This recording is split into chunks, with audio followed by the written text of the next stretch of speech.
রাশেদ খান, আমি আপনার কাছে শুনতে চাইবো, আপনারা খুবই দ্রুত নির্বাচনের কথা বলছেন, এমনকি উপদেষ্টাদের পদত্যাগের কথা বলছেন, অনাস্থার কথা বলছেন, কিন্তু আমরা তো আবার এটাও দেখছি, যেমনটি ফয়েজ বললেন, যে অনেকে আবার সরকারকে দীর্ঘদিন থাকতে বলছে। জাতীয় ঈদগাহ মাঠের রেফারেন্স যদি বলি, সেখানেও কিন্তু অনেক মানুষ এই আকাঙ্ক্ষা ব্যক্ত করেছেন। তো আপনাদের তাইলে এই চাওয়াটার যুক্তিটা কি সে জায়গায়?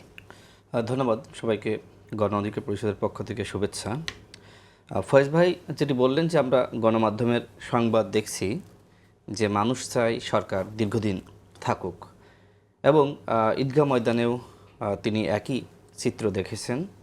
দেখেন, জনগণ কাকে কতদিন চায় সেটি দেখার একমাত্র মানদণ্ড হলো নির্বাচন। জনগণ যদি এই সরকারকে 5 বছর চায়, খুব ভালো কথা, আমার তো আপত্তি নেই, এবং গণতান্ত্রিক রাষ্ট্রে আপত্তি করার সুযোগও নাই। সুতরাং সরকারকে নির্বাচনে আসতে হবে। এখন এই যে উপদেষ্টা পরিষদ, এই উপদেষ্টা পরিষদ কি আসলে ওই জায়গায় থেকে, বা উপদেষ্টারা অন্তর্বর্তীকালীন সরকারে থেকে কি নির্বাচনে অংশ নিতে পারবেন? পারবেন না। যারা মনে করে যে আমাদের ব্যাপক জনপ্রিয়তা, আমাদেরকে মানুষ দীর্ঘদিন চাই, তাদের উচিত হবে তারা পদত্যাগ করে। নির্বাচন করতে চাইবেন এটা আপনি কেন ধরে নিচ্ছেন? না, অন্যথায় তারা কিভাবে বলে যে আমাদেরকে জনগণ চাই, দীর্ঘদিন আমরা থাকি? আপনি শুধুমাত্র ফেসবুকের কমেন্ট আপনি দেখলেন আর গ্রামের ওই রিক্সা চালকের মতামত নিলেন না, আপনি প্রত্যন্ত অঞ্চলে গেলেন না, আপনি বস্তিতে গেলেন না।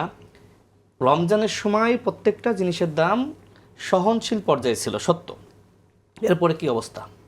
এরপরে প্রতিটা জিনিসের দাম বেড়েছে, পেঁয়াজের দাম বেড়েছে, তেলের দাম বেড়েছে, মশলার দাম বেড়েছে, মাছ মাংস এভরিথিং, প্রত্যেকটা জিনিসের দাম বেড়ে গিয়েছে। জনগণ আজকে আপনাকে যেমনিভাবে খুব প্রশংসা করবে, আবার যখন আপনি তার প্রত্যাশা পূরণ করতে পারবেন না, তখন আপনার সমালোচনা করবে। জনগণ ওই সময় যেভাবে, বিশেষ করে রমজানের মধ্যে নিত্য পণ্যের দাম সহনশীল থাকার কারণে সরকারের প্রতি এক ধরনের স্বস্তি প্রকাশ করেছিল, আজকে সেই স্বস্তি কোথাও প্রকাশ করছে না। ওই সময়কার মানদণ্ড বর্তমানের মানদণ্ড না। ঠিক আছে, ডক্টর মোহাম্মদ ইউনূস তিনি আন্তর্জাতিকভাবে প্রসিদ্ধ এবং গ্রহণযোগ্য ব্যক্তিত্ব। জনগণের এই পালসটা আপনি বুঝলেন কি করে যে জনগণ স্বস্তি প্রকাশ করছে না? জনগণ যখন আপনি স্বাভাবিকভাবে, আমরা যেহেতু রাজনীতি করি, আমরা তো জনগণকে নিয়ে রাজনীতি করি, জনগণের কাছে যাই, বা আমরা যারা ইলেকশন কেন্দ্রিক পলিটিক্স করি, পলিটিক্স মানে তো অবশ্যই ইলেকশনের মাধ্যমে মানুষের সেবা করার একটি সুযোগ পাওয়া।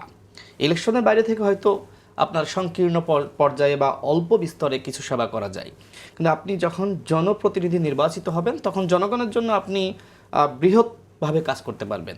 তো আমরা যেহেতু গ্রামে যাই, মানুষের সাথে কথা বলি, মানুষের আসলে এখানে মিশ্র প্রতিক্রিয়া আছে।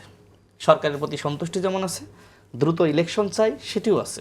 সুতরাং এই প্রতিক্রিয়া কিভাবে আপনি মাপবেন, এই প্রতিক্রিয়া নির্ণয় করার মানদণ্ড হলো নির্বাচন।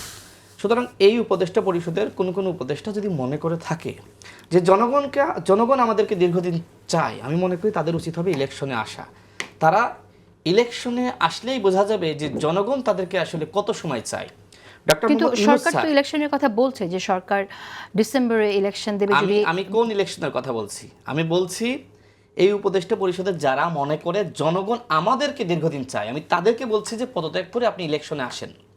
ইলেকশনে আসার পরে যদি জনগণ আপনাকে আগামীতে কোনো নির্বাচিত সরকারের এমপি, মন্ত্রী, প্রধানমন্ত্রী হিসেবে 5 বছর চাই, অলরান, আপনি 5 বছর থাকবেন। জনগণ যদি আপনাকে 10 বছর চাই, আপনি থাকবেন, সমস্যা নেই তো।